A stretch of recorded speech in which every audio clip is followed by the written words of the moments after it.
तंत्र की दुनिया में बहुत कुछ होता है। आप सामान्य पूजा पाठ कर सकते हैं, देवी देवताओं की कृपा पा सकते हैं, कोई दिक्कत नहीं है। पर जब बात आती है कुछ अलग हटके करने की, कुछ विशिष्ट करने की, जब बात हो प्रत्यक्षीकरण करने की,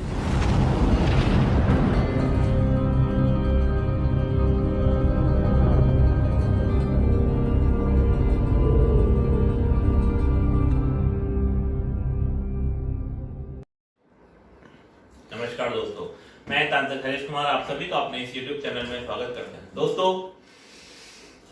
माँ भगवती जगत जननी माता कामाख्या के बारे में आप सभी को पता ही होगा, कुछ बताने की जरूरत नहीं है। इस जून के महीने में माता का आशाम मेला लगता है, ये भी आप सबको पता होगा। हम इस उपलक्ष्य में आपको देवी की एक साधना दे रहे हैं, जो एक सौम्य साधना है। आप इसमें अगर आप उग्र रूप से इसको करना चाहते हैं, तामसिक रूप से करना चाहते हैं, तो सिर्फ केवल भोग में आपको एक मुर्गे की बलि देनी है बस। बाकी का सारा प्रयोग, सारा पूजन संपूर्ण रूप से ऐसे ही करना है। भगवती की जो साधना है, ये साधना शुक्रवार के दिन से शुरू करनी है और आप इसका प्रयोग 3 दिन, 7 दिन, 11 दिन, 21 दिन अपने संकल्प, अपनी सामर्थ्य के अनुसार आप संकल्प लेकर के इनका जाप कर सकते हैं।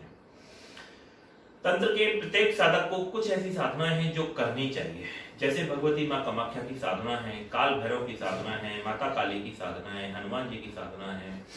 प्रत्येक तंत्र के साधक के लिए अनिवार्य रूप से करनी चाहिए। माँ भगवती की जो साधना है, इस साधना को करके आप तंत्र में सिद्धियां पा सकते हैं। तंत्र के क्षेत्र में आपका नाम, मान, सम्मान बढ़ सकता है। आपको शक्तियां मानने और जानने लग जाती हैं। आप किसी का भी इलाज आसानी के साथ कर सकते हैं। जरूरी नहीं है कि आप भगवती के मंत्र का ही प्रयोग करें।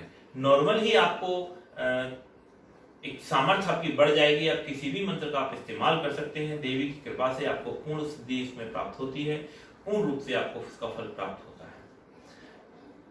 कहा जाता है कि और सभी देवियां हैं, अपने अपने फन में माहिर हैं, लेकिन जो कामाख्या है वो पूर्ण रूप से तंत्र की देवी मानी जाती है। और लगभग जो भी उच्च कोटि के साधक हैं, इस मेले के दौरान 3 दिन का जो वहां पे उत्सव रहता है, उस उत्सव में सभी लोग भाग लेते हैं। आप सबको उसके बारे में पता ही होगा, मैं बताना नहीं चाहता हूँ।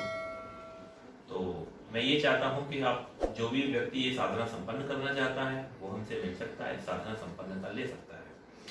साधना में एक चीज का विशेष ही ध्यान रखना है कि आपको स्त्री का पूर्ण रूप से मान और सम्मान करना है।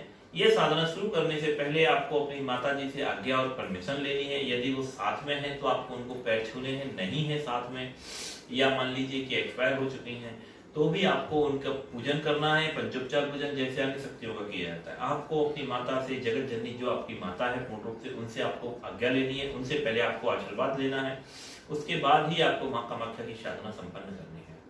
इस बात का ध्यान रखना। स्त्री का आप सम्मान कीजिएगा और भगवती की साधना से आप तंत्र में उच्च कोटि की सफलताओं को प्राप्त करेंगे। वैसे ये जो मंत्र है, जो देवी का मूल मंत्र है, इस मंत्र के द्वारा आप बहुत से चमत्कारी कार्यों को संपन्न कर सकते हैं। इसके द्वारा कहा नहीं जा सकता कि आप क्या क्या कर सकते हैं।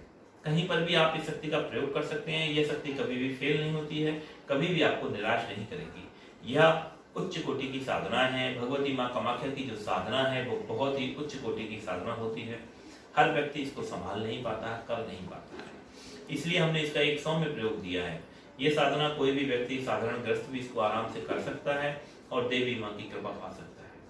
और कृपा पाके आप लोग अपने जो भी इलाज है, जो भी कुछ करना है शक्ति का, या जो चमत्कार आप दिखाना चाहते हैं वो दिखा सकते हैं। शक्ति क्या प्राप्त होगी वो तो भगवती जाने। तो जो भी भाई करना चाहता हो हमसे संपर्क कर सकता है। ठीक है दोस्तों, नमस्कार।